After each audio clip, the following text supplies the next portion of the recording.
ఆటలు కూడా మనకు ఎన్నో లైఫ్ లెసన్స్ నేర్పిస్తాయని మీకు తెలుసా? చెస్లో ఉండేది 64 గదులు, 32 పావులు. కానీ దాని నుండి నేర్చుకునే లైఫ్ లెసన్స్ మరెన్నో. Challenge power.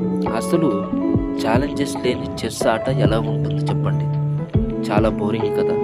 లైఫ్లో కూడా టెన్షన్స్, ఇబ్బందులు రావడం సహజమే. అప్పుడే మనలోని రియల్ పొటెన్షియల్ బయటకు వస్తుంది. Don't wait, create it. చెస్లో ఎదుటి వ్యక్తి తప్పు చేస్తాడని ఎదురు చూస్తే నీ ఆట ముగిసినట్టే. లైఫ్లో కూడా అంతే. పర్ఫెక్ట్ టైమింగ్ కోసం వేచి చూడకండి.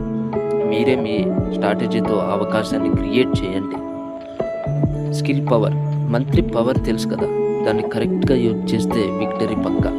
లైఫ్లో కూడా అంతే. మనలో ఉన్న స్కిల్స్ను సరిగ్గా వాడితే చాలు, గెలుపు మనదే. నష్టాన్ని లెక్క చేయకు.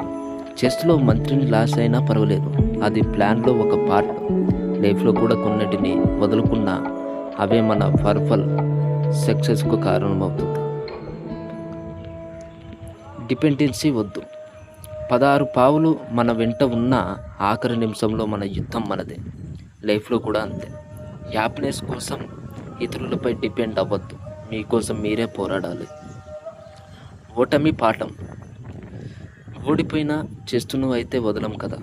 లైఫ్లో కూడా అంతే. ఫెయిల్ అవుతున్నామంటే సక్సెస్కి దగ్గర అవుతున్నామనే అర్థం. మీరు చెస్ ఆడతారా? అయితే చెస్ నేర్పిన మీ బెస్ట్ లైఫ్ లెసన్ ఏంటో కామెంట్ చేయండి. ఈ వీడియో నచ్చితే లైక్ చేయండి, షేర్ చేయండి. మరిన్ని వీడియోల కోసం మన ఛానల్ సబ్స్క్రైబ్ చేయండి. Thanks for watching friends.